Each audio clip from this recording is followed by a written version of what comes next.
Well, fasting, when you fast, the hormone insulin goes down. And insulin is really a life-saving hormone because when we eat food, we have blood sugar that goes up. And sugar, most people know this is a fuel source for our cells. The average American is eating essentially and stimulating glucose and insulin multiple times per day, in the teens, 17 times a day, 20 times a day. When you think about the handful of nuts, the kombucha, the protein shake, even if it's the healthiest snack in the world, you're raising glucose and insulin. That's a meal to the body. And you said insulin is that bully. He's the bully of the block. When he's around, he's the only fat storage hormone that we have, and your fat burning hormones are gone. They have kidney failure. Most people with diabetes end up dying from kidney failure and heart disease because these glycation end products are like shrapnel going through the bloodstream. They destroy the kidneys, they destroy the blood vessels. They also affect the brain. High blood sugar is extremely toxic. So insulin's job is to get the sugar into the cells where it can be used as an energy source.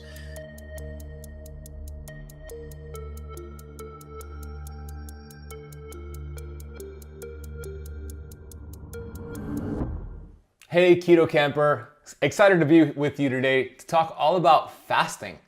You're about to see a masterclass on how to do fasting the right way, to reset your hormones, to downregulate inflammation, and yes, even burn fat. This interview with Dr. David Jockers is going to provide you with the tools on how to apply fasting to your life. We get into autophagy fasting. When does autophagy start during a fast? How to use fasting for insulin resistance as a type 2 diabetic.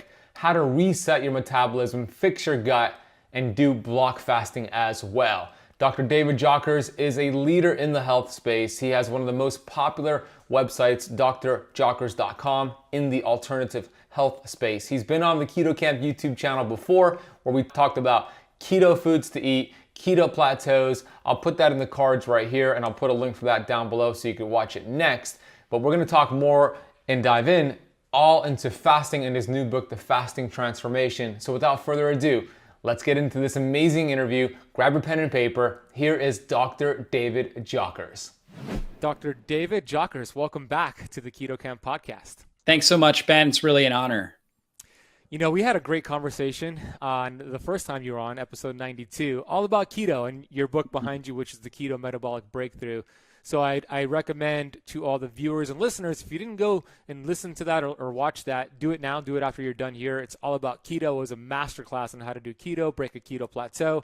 So I recommend you go check that out. Today's topic is about a brand new book you just released. And if you're watching on YouTube, I'm holding it up here. It's called Fasting Transformation, a functional guide to burn fat, heal your body, transform your life with intermittent fasting and extended fasting. And we're going to dive deep into fasting, which you just mentioned off air as your favorite topic to speak about. Yeah. Why is it your favorite topic? And then let's get into the history of fasting. Yeah, I love fasting. And, you know, my keto book was really my functional medicine, advanced nutrition book, but I didn't go in a lot of depth on fasting. It was a high recommendation in there, and there was a little bit about it, but I really wanted to write a book that was fully encompassing on fasting, because fasting is a really in-depth topic. I mean, it seems like a simple process. You just don't eat. However, there are key strategies with it. There's preparation steps. There are possible side effects and rationale for those side effects that people need to be aware of so they have a good experience. And I really believe that if we got everybody on the planet, doing some level of intermittent fasting on a regular basis, and ideally moving into a place where they could do like a 1-day fast, unless you're like a pregnant woman or a young child or, an elite athlete in season. If everybody could do a 1-day fast, like a lunch to lunch or dinner to dinner fast once a week, I really think we can end metabolic disease, or at least reduce it by, 90%. That's a powerful statement, David. Fasting is just so powerful for the body. I mean, I really think it's the most ancient, inexpensive, and powerful healing strategy known to mankind. And I want people to have a good fasting experience so they make it a lifestyle. And that's really why I put the book together. Yeah, it's a great book. I love it. So what is you start off with the history of fasting. So what are some of your favorite interesting fasting facts? Well, I think many people know that fasting is a part of many different religions. In Islam, they do it for Ramadan. In Jewish religion, you do basically a dry fast for Yom Kippur, which is the Day of Atonement. In Christianity, it's done for Lent, for Advent, and then just randomly, fasting and prayer is, a key thing that a spiritual person does as they are, if they have big decisions that they have to make, or, if they're having challenges in their life. Fasting and prayer is talked about many times in the Bible. Jesus even said, he said, when you fast, right? It wasn't like, it was just, this thing that everybody did in their culture. You fasted. It wasn't like you should fast. It was when you fast.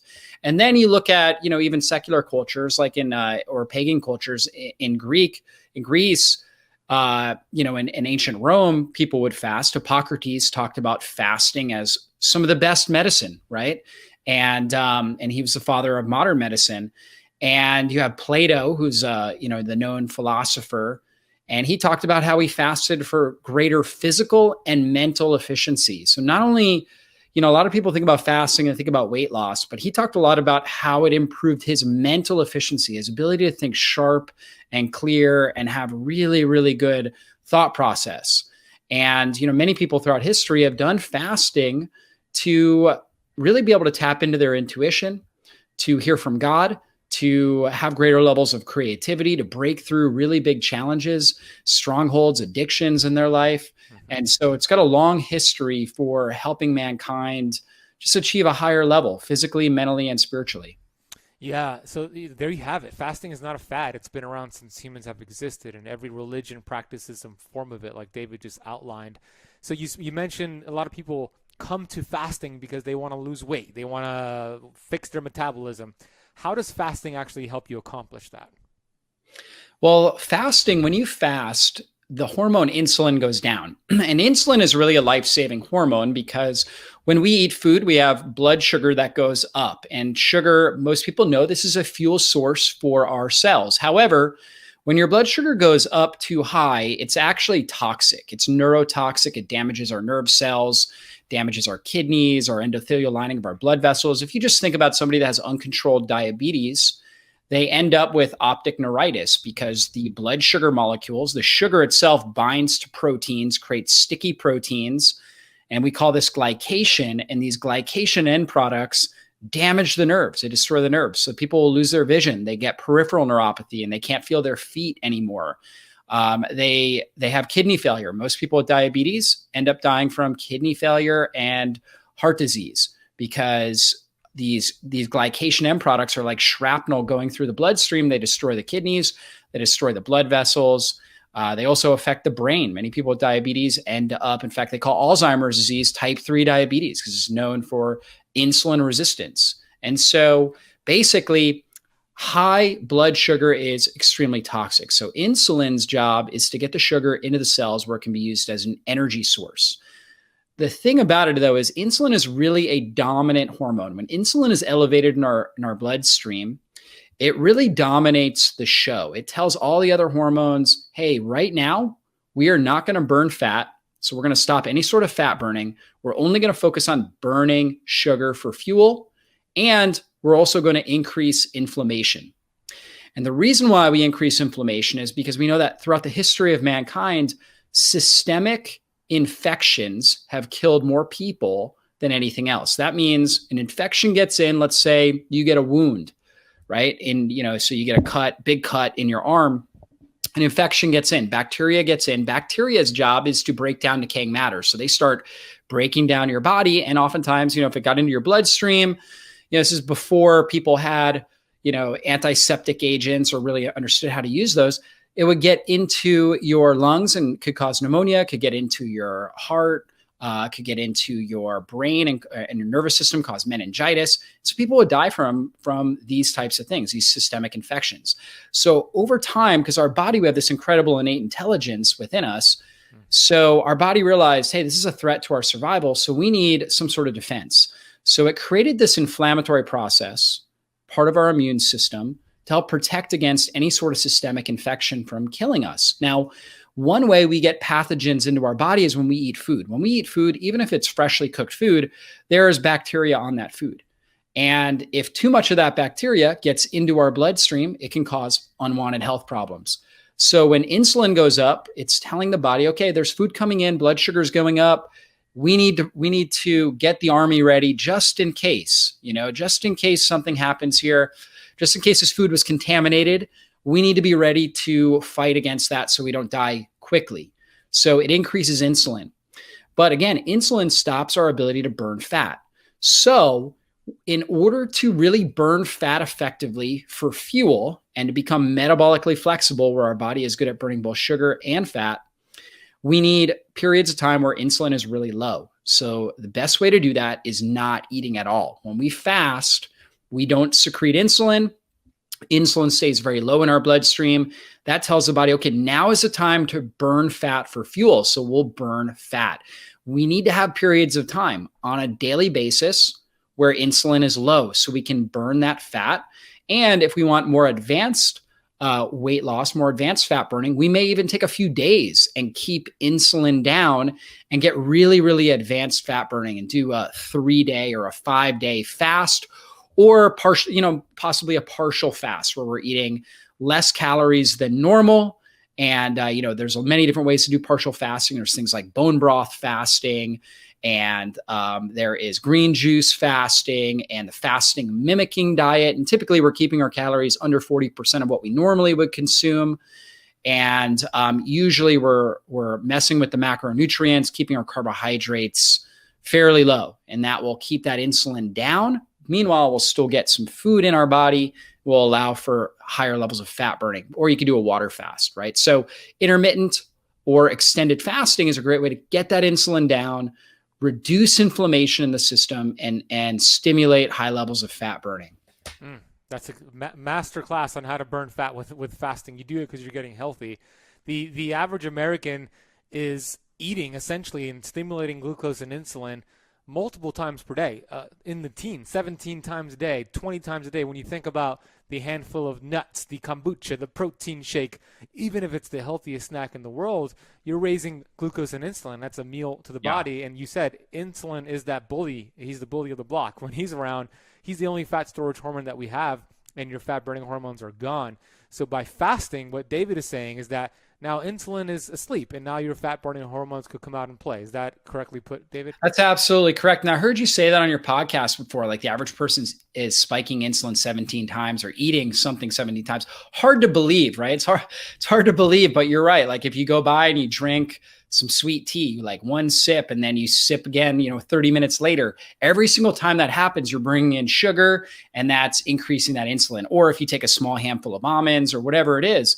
And so you're not allowing your body to have those periods of time with low insulin. I mean, really the maximum, unless you're a pregnant woman, or you're a very young child, or an elite athlete that is, doing hours of training on a daily basis, you really don't need to eat more than 3, at most 4 times a day. Really, I think most people could do it in 3 kind of eating sessions. And that way you're able to keep your insulin down. And if you're real metabolically fit, you can really do it in like 1 or 2 eating sessions a day, and get the calories that you need and keep your insulin suppressed at the other times, keeping your inflammation down. Yeah, and I agree with that. Two times a day is, I think, ideal for most people. And we're going to talk about different intermittent fasting schedules and extended fasting schedules a little bit later. I want to stay on this topic of the metabolism and insulin and glucose. You mentioned that glucose could be toxic when it's too much. Insulin is not a bad guy. We wouldn't actually exist today if we didn't have an insulin. God didn't make a mistake with everything that's within us. It's when we call insulin out all the time. So the mechanism in the body is very tightly controlled, especially the glucose. We want about 1 to 2 teaspoons of sugar in the bloodstream at all times. So you said when you have higher levels of sugar in the bloodstream, people are thinking that's eating a whole bunch of carbohydrates and processed sugars, but not necessarily so. It's because whenever you go above 2 grams, you have higher levels of glucose and insulin is being called, correct? Absolutely. So yeah, certainly eating a lot of carbs can do that, but also stress, poor sleep. If your body is producing more stress hormone than it needs, stress hormone like cortisol, it's called a glucocorticoid, meaning that it breaks down stored sugar and turns it into blood sugar. So it breaks it down from your muscles, your liver. Now your blood sugar goes up. If you drink too much caffeine, that can do that as well, right? So there's a lot of different mechanisms for this, but absolutely eating a lot of carbohydrates can definitely be a factor with it. But anytime you eat anything, you're going to get some level of increase of insulin, but carbohydrates tend to increase it more, or if you have food sensitivities. So you may consume, for example, eggs, and eggs have basically no carbohydrates in them. But let's say you have a food sensitivity, meaning your immune system gets activated and increases inflammation because it's reactive to some of the proteins in that egg. So you eat the egg. Let's say you and your spouse are eating eggs. Your spouse does great with eggs. Their blood sugar stays really stable. They're doing fantastic with it. But you get an increase in inflammation. Maybe you have more joint pain. Maybe you have eczema, right? Or some sort of rash on your skin, or you just feel tired after you eat eggs. That's a sign you're not responding well. And it may also be really increasing your blood sugar and your insulin levels as well. Oh, that is such an important point, because it could be the most healthiest keto-friendly food, an avocado, an egg, but it could be jacking up your blood sugar. So how do you verify that? What do you recommend you do? Well, there's a couple different ways. One is just biofeedback, and that means listening to how your body responds. Like, for example, I used to love peanut butter back when I was in college. It was inexpensive.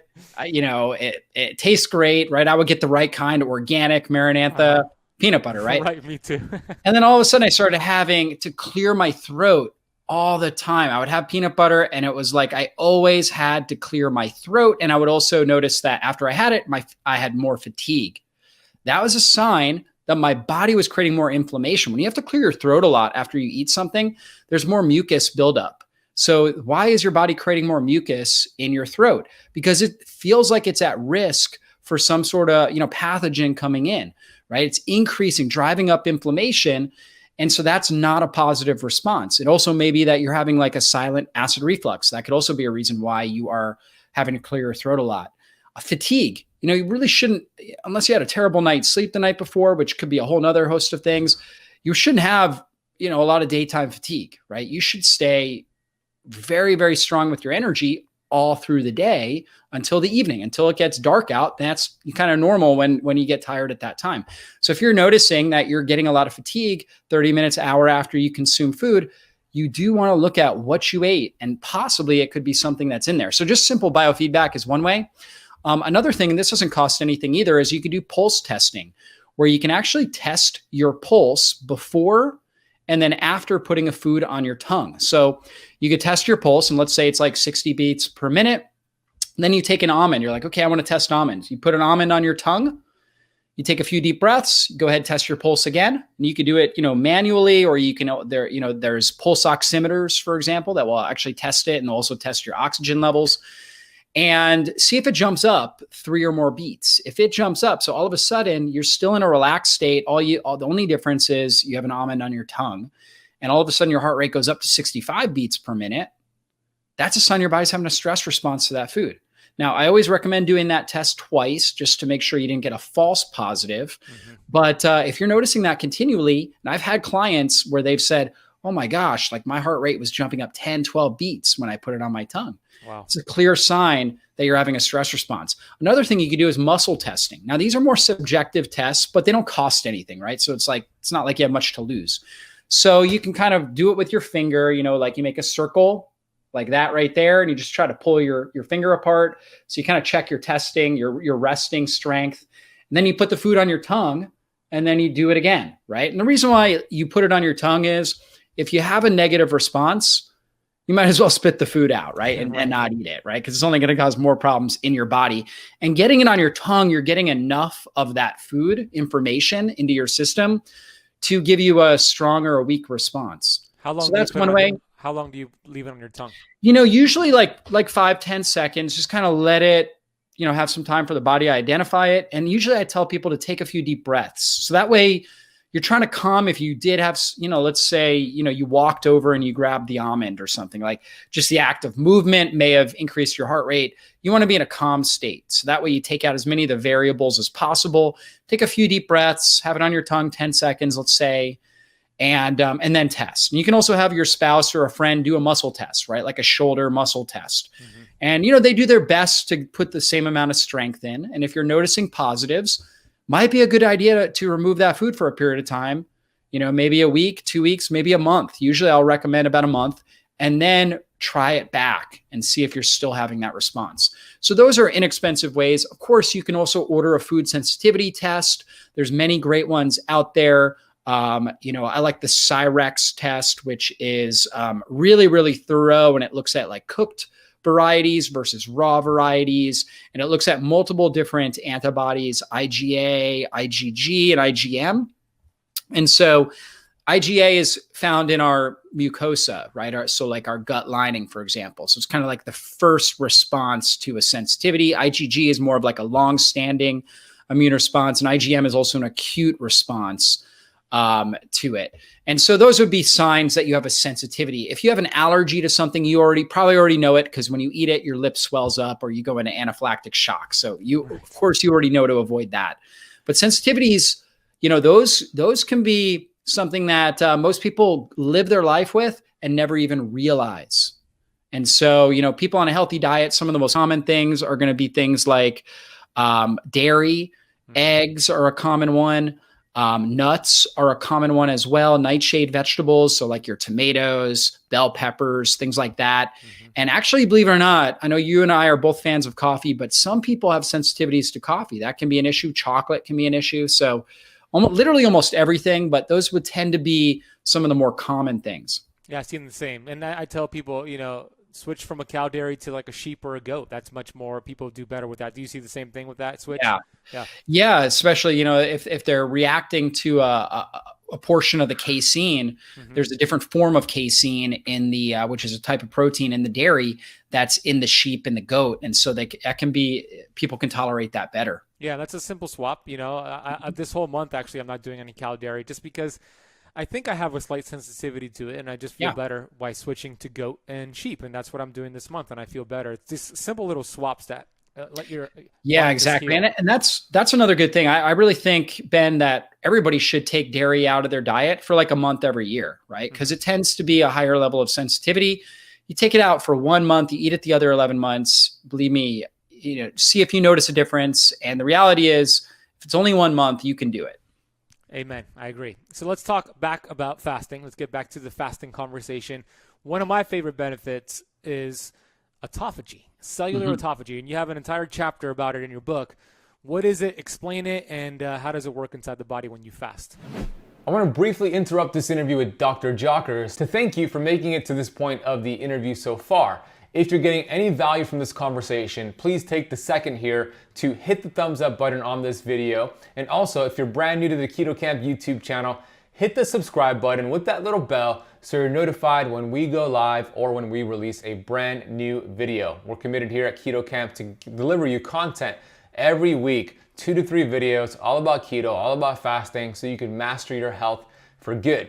I also want to give a couple shout outs. Number 1 to Purity Coffee, who is the episode sponsor. Purity Coffee is hands down the best keto coffee in the world. They have been tested for heavy metals and mold, and they are organic, and they are fair trade. So I love my morning cup of Purity Coffee. In fact, I have mine right here. You could get their bag of beans for 10% off by heading to ketocampcoffee.com, ketocampcoffee.com, using KetoCamp at checkout to get your Purity Coffee. We'll drop a link for you down below. And then secondly, my show sponsor here is Pureform. Pureform is the best alternative to fish oil. Fish oil is rancid, fish oil is toxic, fish oil does a lot more harm than good. When I came across the research on the dangers of fish oil, I immediately stopped taking it and I switched over to a plant-based omega that is nitrogen infused, and it has the proper balance of omega-6 to omega-3 fats to help your cells produce energy and burn fat. We have a special coupon code for you as well. If you go to purelifescience.com, that is purelifescience.com, and use Ben4 at checkout for the capsules, that is Ben4 at checkout, you could get a discount off of your bottle of Pureform supplements. We're gonna also put a link for you down below to check them out. Okay, let's get back to this discussion on fasting. Well, for sure. Autophagy is one of the most exciting things out there. And for somebody like me, like I've always been underweight. If anything, I'd want to put on weight. But the reason why I do intermittent fasting is I just noticed that my brain and my body feel so much better doing this on a regular basis. And it's really because of the ketone production and then also the autophagy that's taking place. So autophagy is self-eating. It's basically the body needs energy. So if we're going through periods of time where we are not getting enough energy from our diet, then our body is going to get that energy from within cells. And we have this innate intelligence that knows the difference between a abnormal cell, right? Or a cell that is old, a senescent cell that has damaged organelles and damaged proteins in it. It's still working, it's just not working well. So the body says, okay, that's the cell that I'm going to use to make more energy. And so it'll go in there, it'll break down the old mitochondria. Mitochondria are what produce the energy within all the cells. So here's a dysfunctional mitochondria that can't burn fat for fuel well. So the body takes that mitochondria, breaks it down.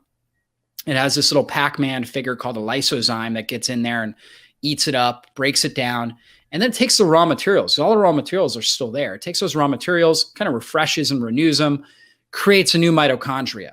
And so now we got a strong, healthy, young, stress-resilient mitochondria within that cell, right? So we're actually taking the raw materials, recycling them, creating new, healthier cellular components. This is something that we all need to be doing. If you never took the trash out of your house, right? Think about what would happen.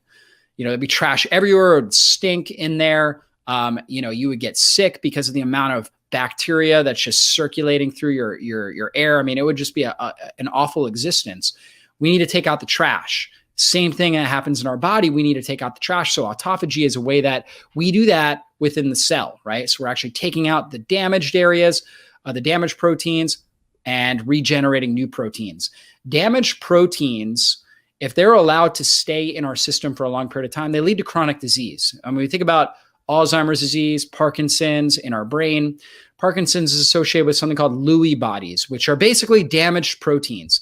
Alzheimer's is associated with something called neurofibrillary tangles, which are damaged proteins, damaged cellular debris that's never been taken out. And so we've got to take these things out. And that's really what autophagy does. And you can only get autophagy when insulin is very low. So that's why we got to go through periods of fasting to really trigger that autophagy and allow the body to heal itself. That was really well said. So you mentioned the only way to get autophagy is when insulin is down. So insulin activates the other pathway, which is mTOR. Yep. And then when that's down, you have autophagy. And they're both important. If you could touch upon that, why we want to get a balance of both. Yeah, exactly. So you think about it like a building stage and a cleansing stage. So insulin triggers building, and we need that because we need to build hormones, for example. We need to build new cells. We need cellular division. Insulin triggers cellular division. We need to build, we might want to build muscle, right? We want to be strong. We want to be able to adapt to whatever stressors we're under. We need insulin for all of those things. We need a certain level of body fat. So we need insulin for that. And we need thyroid hormone, things like that. So insulin's so critical for that. And then when insulin's low, we're cleansing, right? So our cells are recycling themselves, going through autophagy. We're getting rid of toxins. Our fat cells are where we store toxins. A lot of people think you store your toxins in your liver. You don't actually do that. Liver deactivates toxins. The toxins get stored in our fat cells. And if we're not going through periods of low insulin, we end up bioaccumulating more and more and more toxins and not releasing them. They just sit there in our fat cells. So, going through periods of low insulin as well as higher insulin are important. Now, when we're young and we are going through rapid growth, we may need more insulin than low insulin states, right? Like I've got young kids, I've got twin 5-year-olds. They need to be eating. They need to be getting those calories in because they're growing so fast. Okay. I've got a 2.5-year-old daughter as well. My wife actually at this moment is pregnant. So all of them need to be eating. They're all in building stages, so right? Exciting, yeah. I'm the only one in the household doesn't need to be really in a building stage that much. So more autophagy for you, more mTOR for that. That's right. That's right. Exactly. Now, my kids do a 12-hour fast overnight. So we usually finish dinner. They actually do more than that. We finish dinner usually by 7 o'clock at night. And my kids are usually eating breakfast around 9 a.m. So they're actually doing about a 14-hour fast. But in that 10-hour window, eating window, they need to eat a lot of food, right? So they're usually eating 3-4 meals, getting a lot of, good quality calories in there so they can grow and develop. Now, for an adults, unless you're, LeBron James in season, you got a 3-hour game, you got a 2-hour practice in the morning, for 99% of adults, we don't need to be, constantly fueling our system. We actually need to spend a lot more time in the cleansing mode, more time with low insulin than high insulin. So if you do a 12-hour fast, then you have a 12-hour eating window. That would be like a 1-to-1 building to cleansing ratio. All right. Great for a child, not really that good for an adult unless they're pregnant.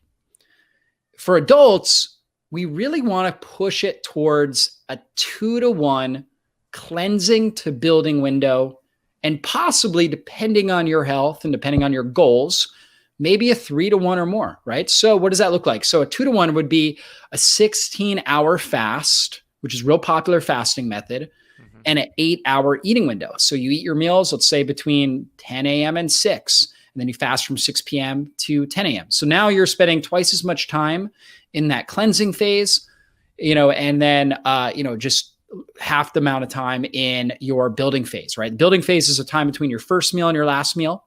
Cleansing phase is your last meal, time between your last meal when you finish that, and your first meal when you start eating in the next day. So during the 8 hours of eating, should you still monitor how frequently you eat throughout the 8 hours, or should you just I do recommend that, right? So I would recommend, rather than snacking. Now, there are certain cases where for some individuals, they just have trouble eating larger meals. Perhaps they've had, it's one of those things. Some people who've had their gallbladder taken out have no problem doing 1 or 2 meals a day. Others really can't do that. They feel awful. They need to eat 3 or 4 right in that period of time. They need smaller amounts of food. So you kind of have to see, who you are. If it's really hard for you to get, more than 500 to 800 calories in a meal, you might need to eat, 3-4 times, right, during that window. That's a good point. So like for me, it's easy. I can eat 2,000 calories in a sitting easy. Yeah, me too. And I'm fine. Like I could do that and I feel good. Yeah. And so as long as it's the right types of foods. Right. So I can eat those large meals and have no issues with it. And so I have less eating times, and I basically eat 1 or 2 meals a day. So for me, my personal schedule is I do all my workout days. I work out 5 days a week. I do 2 meals, and they're big meals, right? I'm talking 1,500, sometimes, 2,000 calories. And then 2 days a week, I only do 1 meal. And that 1 meal is a big meal. It's usually 2,000, sometimes maybe around 2,500 calories, but it's only 1 meal. And so I'm only getting 1 real big insulin push. And then it's low insulin. Let's say that insulin starts dropping a few hours after I eat, then it's just a long period of time with very low insulin. So I get the level of autophagy and ketone development that I want. So it depends on you. You got to kind of figure it out for yourself there. But ideally, trying to eat the least amount of meals in that eating window that keep you satiated, keep you full, keep you energized and effective, right? When you eat till you're satiated. You're not intentionally trying to lower your calories. You're not saying, I'm only going to eat X amount of calories. Unless you're doing like a partial fast, that's a different story. If you're on a normal eating plan, you're like, okay, I'm going to eat until I am satiated. Eating foods that are going to help with fat burning, help with satiation, lots of good proteins and things like that. Always a good idea. Ben and I are fans of, a keto diet. And if you're going to eat carbs, which, both you and I are fans of doing some carbs from time to time, but they should be, more of the anti-inflammatory, nutrient dense carbs, sweet potatoes, right? Things like that. So anyways, with that said, when you eat really well. Okay. And then go for periods of time when you're not eating. Don't just nibble and snack all day long. Yeah, totally. I agree with that. I love that there's always special considerations, right? There's always exceptions to the rules. A lot of people who don't have a gallbladder, they can't do the larger meals because their liver just can't adapt to producing the bile and breaking down the fat, and they'll go run to the bathroom. So it all depends, right? So that's great advice. I do want to talk about, speaking of digestion, I want to talk about how fasting, and you have a lot of great information in your book, how fasting resets your digestive system and what it actually does to help with things like gas, bloating, indigestion, autoimmune disease, leaky gut. How does fasting help with that? Well, Ben, this is really my story because I had irritable bowel syndrome when I was in my early 20s. And no, I had never heard of intermittent fasting. Nobody was talking about it. I just realized I felt a lot better when I stopped eating breakfast. So all of a sudden I would just stop eating breakfast. I drank a lot of water, and I would drink a gallon of water between the time I woke up and noon, right? The middle of the day. And I felt so much better. And I actually wouldn't get hungry until roughly around 3 o'clock in the afternoon. And this would be even on a workout day. I just listened to my body, and I ate when I got hungry. All of a sudden around 3 o'clock, I would get starving, right? All of a sudden it was like the switch just got clicked. And then I would eat from like 3 to 7. So I was doing like a 4-hour eating window, and I was able to heal irritable bowel. And before that, I had actually lost 30 pounds. I was a personal trainer. I was still trying to exercise, but I could not absorb nutrients. I would have intense intestinal cramping, constipation, diarrhea, and fasting saved my life. I mean, it literally did. And so the reason why is, number one, it took stress off the gut. So for somebody like me and for many people in our society, when you have gut problems or autoimmune issues, it's like you have a broken ankle. Your gut lining is literally torn and ripped open. You have leaky gut. That's like having a broken ankle. If you were to go out and take and walk or run every day on your broken ankle, it's never going to heal, right? Like it needs a period of time of rest. And so you go through a period where they call it rice, where you rest it, you ice it, you keep it compressed, you elevate it in order to get stress off of it, because it needs to lay down new bone tissue and scar tissue and heal. Well, fortunately, usually it's like a 6-week process. Fortunately, you don't need to fast for 6 weeks to heal your gut. Thank God, because those cells turn over a lot faster. So it could be just a period of time each day for a period of time, right? So like for me, those 20-hour fasts seemed to work great. And my body was able to really heal the gut lining by taking all that stress. And my body was able to put all this energy into healing and repairing my gut lining. And so it takes off the wear and tear. That's number one. Number two is it just reduces inflammation. So, basically the reason why we've got damage to our gut is because of inflammation. So we just need to lower inflammation throughout our body, including our gut. And that's what fasting does. And then we also get the autophagy, where now those intestinal cells become more stress resilient because we've gotten rid of the bad mitochondria, the bad cellular organelles, and we've actually replaced them with really stress resilient mitochondria. Anytime we eat, it's a tremendous stress on our gut, which is okay, right? Like as long as our gut cells are the mitochondria and all the enterocytes are very stress resilient, and we're producing enough stomach acid, bile, pancreatic enzymes, and we've got a lot of good, healthy bacteria in there to help, we can handle that stress. That's fine. And our body actually will get stronger, just like exercise. When we exercise, it's a tremendous stress in our body.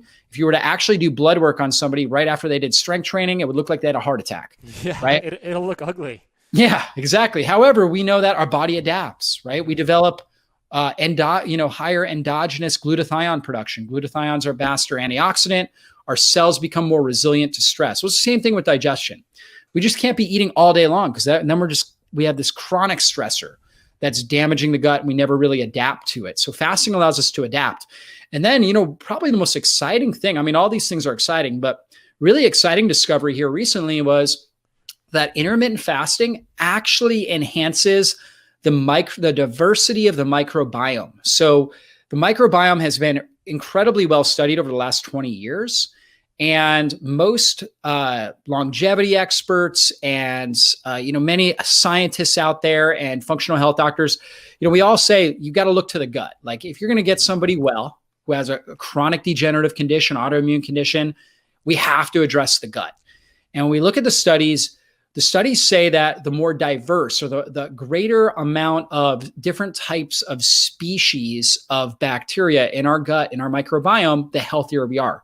If we have a lower level of diversity, we're more prone to chronic disease. And most people in society have very poor diversity. Well, interestingly, because researchers have always said, they say eat a lot of prebiotic foods, eat all these prebiotics, eat, onions and leeks and all these kinds of things, which can be part of a healthy diet, certainly. However, one thing that increases diversity better than anything else is intermittent fasting. And the reason why is that when we're constantly eating, we're only feeding what's called the primary feeders, right? That kind of sit way up in the intestines. And inside of our intestines, we have a mucous membrane.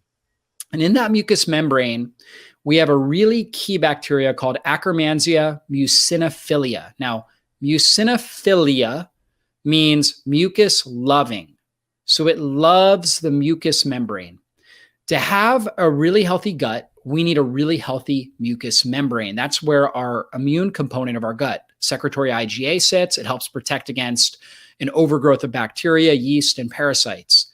So what happens is that Akkermansia, when we fast, starts eating up some of the mucus and stimulates these cells, these G cells on the enterocytes, and we end up producing more of this mucus, and the mucus actually becomes hardier and more resilient, right? So we actually end up increasing our secretory IgA levels, and we have more Akkermansia muciniphila. Now, Akkermansia muciniphila is called a keystone bacteria by microbiome experts. When they find high levels of Akkermansia muciniphila, it's associated across the board in the current research with lower levels of inflammatory bowel disease and literally all chronic degenerative and inflammatory conditions. So the best thing, now some prebiotics do support Akkermansia muciniphila, so, healthy foods, healthy diet in general, but intermittent fasting is really the best support for that. So intermittent fasting is something that we all should be doing to support our digestive health and our mucous membrane and our diversity of our microbiome. Yeah, well said. Fasting there's so many benefits to fasting. It's crazy. That right there is a very, very powerful way. A lot of people just want to take probiotics. That's not going to do what fasting can do for you. Fasting is much more powerful. By the way, if you take the same probiotic over and over and over, you do the opposite of what we want. You create monocultures when we want diversity in the gut. When does autophagy start during a fast? Have you looked at some of the research? I haven't really gotten any clear research on that. I think at this point, it's all speculative. We're all kind of making guesses with it. Right. So we don't fully know, but I would say my guess here is that number one, it depends on your underlying level of metabolic flexibility. I don't think it's like across the board. If you just fast for 16 hours, you're going to get autophagy. I think it starts with your level of metabolic flexibility. It starts with, how well you slept, right? Your stress hormones, your fasting insulin. Okay. I think all those things are big factors with it. Now, somebody that's metabolically healthy and does this on a regular basis, somebody like you or I think we're getting a good level of autophagy at 16 to 18 hours in that range. I think the autophagy is really triggered up. Somebody that has high fasting insulin, they might need to fast for multiple days to get that insulin down. Right. And so, especially if they're not sleeping well and they've got other stressors. So it really, I think, depends more on your insulin levels, right? You got to get that insulin down to really activate a high level of autophagy.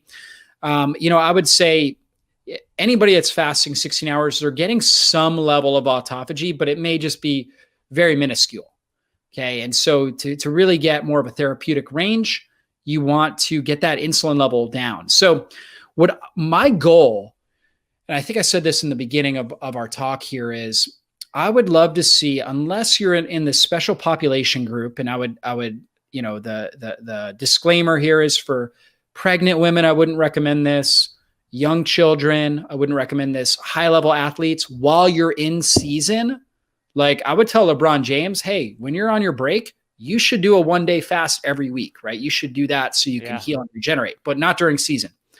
Or if you have an eating disorder like anorexia or something like that, or have had one in the past, then you should not be making the decision to do intermittent fasting. That should be like a decision you make with a counselor or with a family member that's really close, accountability partner, to make sure you're getting the health benefits of it and not, re-triggering an eating disorder. So with that said, And then maybe type 1 diabetics, you need to be careful as well, right?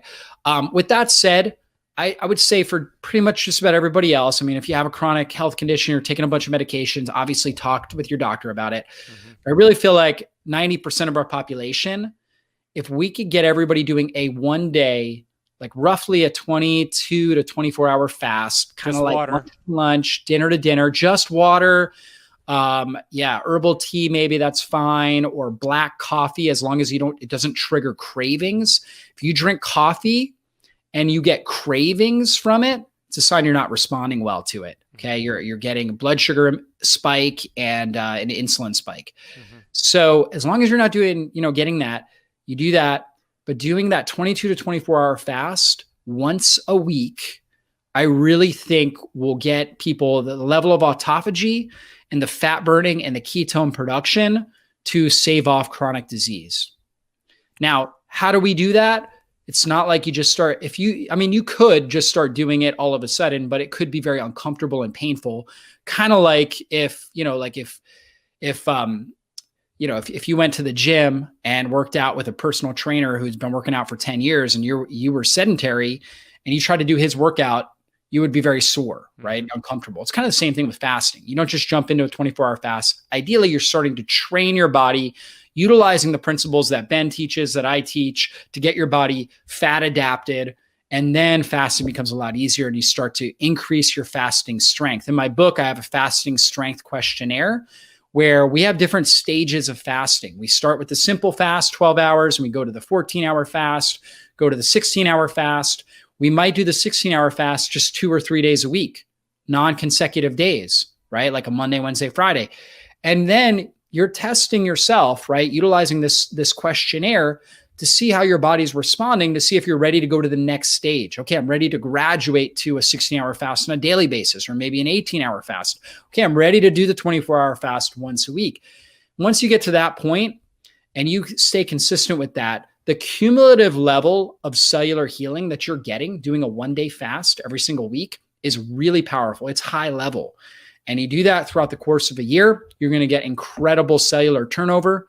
And you do that the course of 10 years, right? You're going to get, just incredible results. I think there's a famous quote from Tony Robbins. He says, most people overestimate what they can accomplish in a year and underestimate what they can accomplish in a decade. You create a lifestyle around this. It's amazing how you will regenerate your cells and stay really young, healthy, and metabolically fit. Yeah, I love it. I love it. When I do my presentations and webinars on fasting, I'm like, look, if you just skip breakfast 5 days a week, so Monday through Friday, you would get back 4.5 days in the year. You would save about $3,900 if you're spending $15 on a breakfast just by doing that. So I love that. We spoke about autophagy. I also agree. We're guessing here, but I also agree. If you're metabolically flexible and you're going into a fast in ketosis, then you should be getting autophagy around that 16, 17 hour mark. Now, we could accelerate that by doing a fasted workout because you get autophagy exercise as well. So you combine a fasted workout, you get more of the autophagy. Those who are more insulin resistant and overweight will probably take a little bit longer as their insulin drops. So I agree with you there. And then I do want to talk about the different strategies, right? I highly recommend the Keto Campers take your quiz because fasting is a muscle and that'll help you develop that muscle properly. So go take the quiz. It's in the book. We'll talk about how to get the book shortly. We mentioned weekly strategies that are intermittent fasting, right? 16-8, 18-6, 24. What about extended fast? What are the benefits of going 3 days or longer, and how does somebody actually do that? Yeah, when you do the extended fast, you get much higher levels of autophagy, and you also get a high level of stem cell production. You get these new young embryonic cells that start to form, which are incredibly stress resilient. So yeah, extended fasting is really taking everything to the next level. And so for somebody that's battling chronic disease, it can be one of the most powerful therapeutic strategies to take. Or if you're really looking to lose weight, okay, it can be extremely powerful. So something like that's incredible. I would say for everybody, again, unless you're in that special population group, doing a 3 to 5 day fast once a year, great way to prevent chronic disease and then regular intermittent fasting, like where you're doing the 1 day fast, doing intermittent fasting on a regular basis, daily basis, and then a 1 day fast, 24-hour fast roughly, every single week, I think is incredibly therapeutic strategy. Now, if you are battling some sort of chronic inflammation, chronic inflammatory condition, and possibly you're also wanting to lose 20 plus pounds, you might consider doing either a partial fast or like a 3 to 5 day water fast or a 3 to 5 day partial fast once a month. Okay. As long as you're feeding well on the other days, all right, you can definitely do this and still get phenomenal results. And this will actually speed up your healing process. Now, if you're somebody that's normal weight or underweight, then usually, and you're like, okay, I've got, some sort of chronic autoimmune condition. I want to get better. I want to really drive down inflammation, but I don't want to lose too much weight. Then doing something like a partial fast or a water fast, possibly every 3 to 4 months, along with doing kind of your daily fasting, your daily intermittent fasting, is a really great strategy. So you kind of have to tailor it. In the book, I talk about that in a lot more detail. I kind of have a chart that shows you, based on what your goals are, how often to do these kinds of fasts. Now, if you're on medications, particularly medications that you need to eat food with, then I recommend the partial fast, right? You'll still get great results with that. And so that could be like, for example, the fasting mimicking diet. You can kind of create your own fasting mimicking diet. So fasting mimicking diet is something you can order. It's basically food in a box, developed by Walter Longo, that you can order. I believe you need to go through a practitioner for that. However, I also give a way to do it with just real foods, right? Basically just kind of creating a lower calorie, healthy, ketogenic, it's a plant-based, low protein, ketogenic diet with a lot of nutrients. Basically, you're eating like an avocado salad twice a day, right? More or less. And you're getting about 800 calories a day. And so that's roughly 40% of your normal calorie load. And over a 5-day period, that is going to get you a high level of autophagy and stem cell development based on the research done by Walter Longo. So I go through that in the book, how to do these kind of partial fasts as well as extended fasts. But yeah, it's a great way to really jumpstart healing to, I think Dr. Thomas Seyfried, who wrote the the metabolic theory of cancer or something like that. Metabolic approach to cancer. Metabolic approach to cancer. Yeah. Great book. He is a cancer researcher. And based on his research, he has hypothesized that if everybody did a 5 to 7 day water fast once a year, that you could prevent cancer or have a 99% as good a chance as possible of preventing cancer development. And I agree based on what I've seen as well. Yeah, that's a powerful quote from Dr. Thomas Seyfried. I think the name of the book is A Metabolic Approach to Cancer, or Cancer as a Metabolic Disease. It's one of those. Yeah, something like that, right? Yeah, I know Dr. Nasha Winters has one that's similar too. But very similar title. That's so powerful because Dr. Seyfried has actually seen the cancerous tumors shrink before his eyes, and then he would introduce glucose, and they would grow back out, and he would measure that with that maximum autophagy ratio with glucose and ketones and get that number. I was going to share that. Oh, are you fasted right now, David? I am not. So we're doing this. It's 4:20. I actually ate at 2:00. Okay. So you went like 17, 18 hours? Yeah. So I finished dinner at 7:00 last night. So that was a 19-hour fast. Yeah. And that's what you pretty much do each day, except for that 24-hour fast that you throw in. Yeah. Usually I'm in a 16 to 18-hour window. So I pushed it a little bit longer than normal. Just based on, I had somebody over here, we were doing some videos, and that was kind of the earliest that I could get to eating. But usually I'm in that 16 to 18 hour range. So I usually eat between 12 and 2, somewhere in that time frame. And then 2 days a week, usually Wednesday, I usually do lunch, and I fast till lunch on Thursday. And then Friday, I eat dinner. Like I'll eat dinner tonight. I'll have a feast.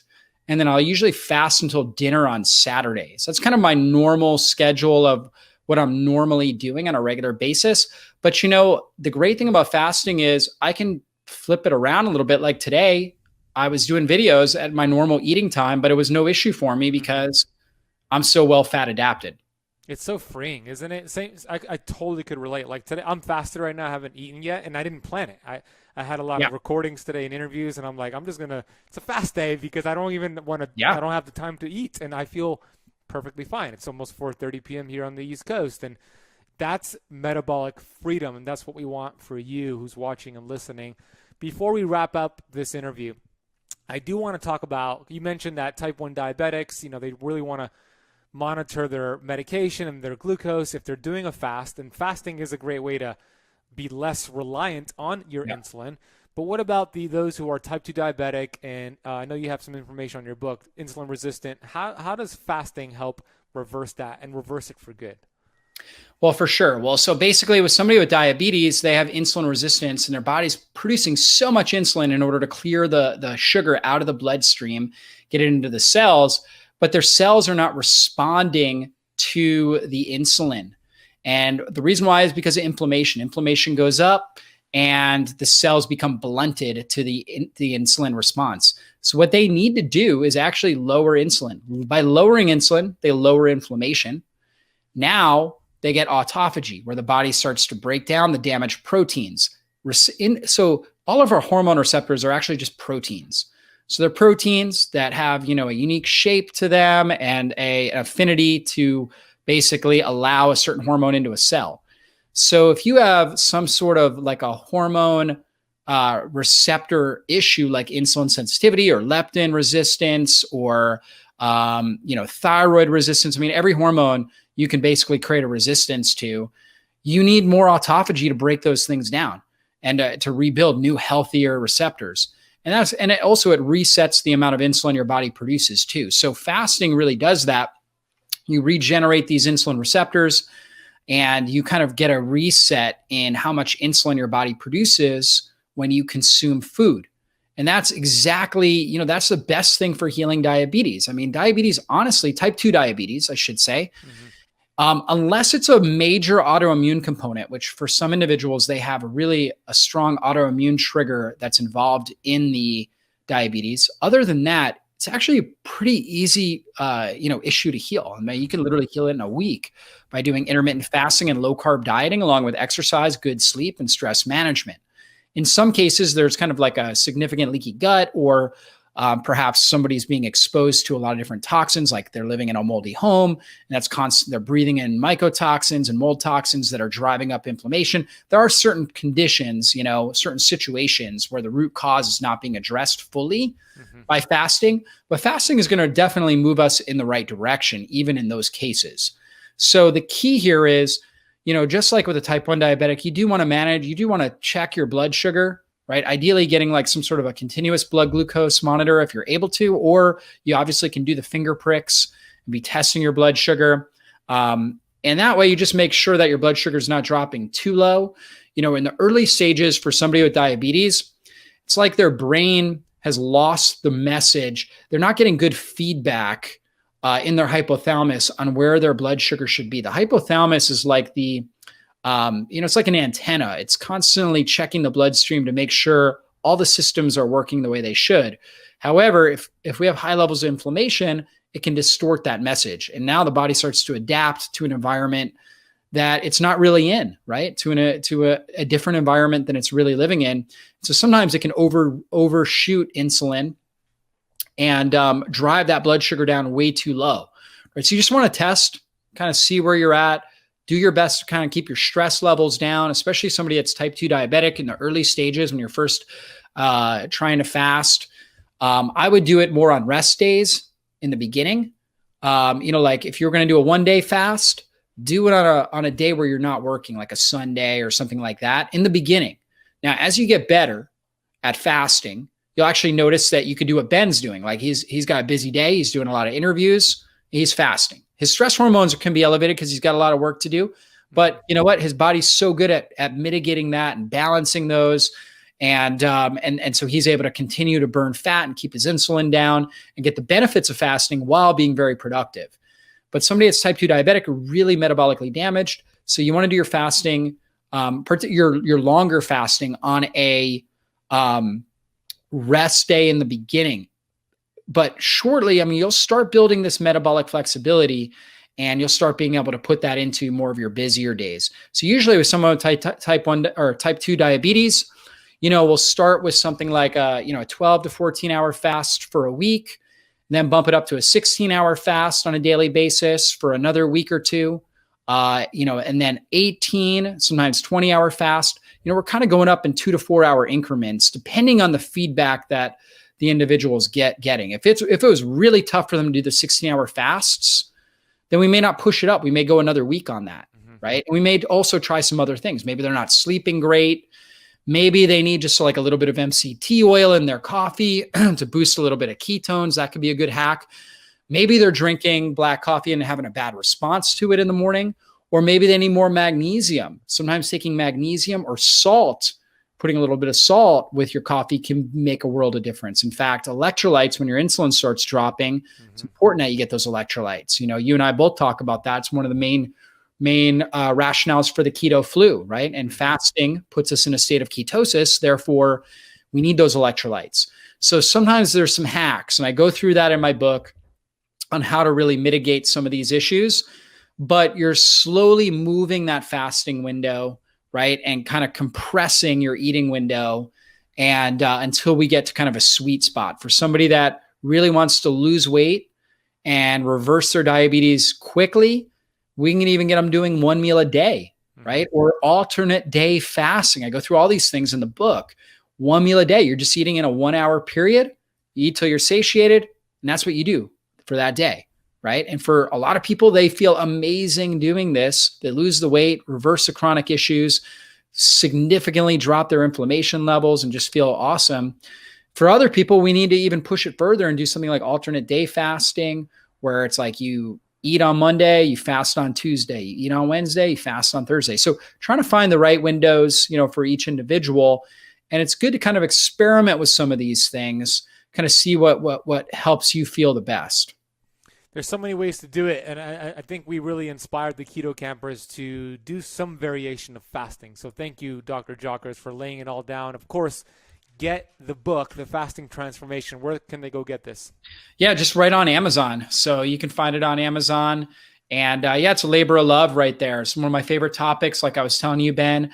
And so we went through all the most current scientific literature. I show you exactly how to use fasting for neurodegenerative conditions, how to do it for cancer. A lot of people have concerns. Can I do fasting when I'm on chemotherapy or doing radiation? And you know what? You can. In fact, it actually amplifies the benefits of chemotherapy and radiation. In fact, for many individuals, I hesitate to say everybody, but for many individuals, you should absolutely be doing fasting while you go through chemotherapy and radiation if you really want to get the best results and reduce the amount of side effects. So I go through that in the book. I talk about how you can use fasting for autoimmune conditions. And then I also go through how your body detoxifies and things that you need to be aware of, right? Like gut-induced endotoxemia, as well as fat cell-induced endotoxemia. Really important topics. We didn't have time to get into them today, but I go through that in the book and how to mitigate any sort of unwanted side effects that you may get from toxins circulating in your system when you start fasting. We'll put the link for your book down below. I highly recommend keto campers all pick it up, buy it for somebody, gift it to somebody new who has diabetes or some sort of condition. Just get the book. It's really, really good. You also have a terrific podcast, and I'm impressed. You've been really consistent with it. I think you're getting up to episode 100 soon, correct? Yeah, we're almost there. Yep. You're right there. So we've had you on there, and we look forward to having you on again to talk about your new book. Yeah, that's going to be a lot of fun. So where else can they go find you? Yeah, and then just my website, drjockers.com. And of course, I'm on all social media, YouTube, Facebook, Instagram. Did you get your YouTube plaque yet? I did, yes. Nice. Thank you for showing me how to do that. That's good. I'm glad you got it. Well, Dr. Jockers, you are a pioneer in the space. You're always coming up with new content, new material, new research, and you just educate like no other. So I'm grateful for your work, grateful for collaborations like this, and just keep getting the word out. And thank you for your time today. Thanks so much, Ben. I always like listening to your podcast. You're putting out great information and really doing a great service for people. So thank you. Well, I told you that was going to be a masterclass on fasting. I imagine you have a few sheets of paper that is just filled with nuggets. I want to know, what was your biggest aha moment? What was your biggest takeaway from this interview with Dr. David Jockers? put it down below in the comment section so I could see what you learned today. Be sure to go check out Dr. David Jockers, go get his brand new book. We have all his links and resources for you down below. We put it all together for you courtesy of Rachel. Shout out to you, Rachel, on the Keto Camp team. And if you haven't done so already, hit the thumbs up button on this video so YouTube knows you got value from it. Subscribe if you haven't done so already. And be sure to go check out the show sponsors down below as well. Now, I mentioned earlier that we had Dr. David Jockers on the Keto Camp YouTube channel, on Keto Camp podcast, last year to discuss the top keto foods for fat burning, how to break a keto plateau. It was a keto masterclass on his other book about the keto metabolic breakthrough. You could watch that interview with him right now by tapping the screen, and you can find out more about keto from Dr. David Jockers. I'll see you in that video.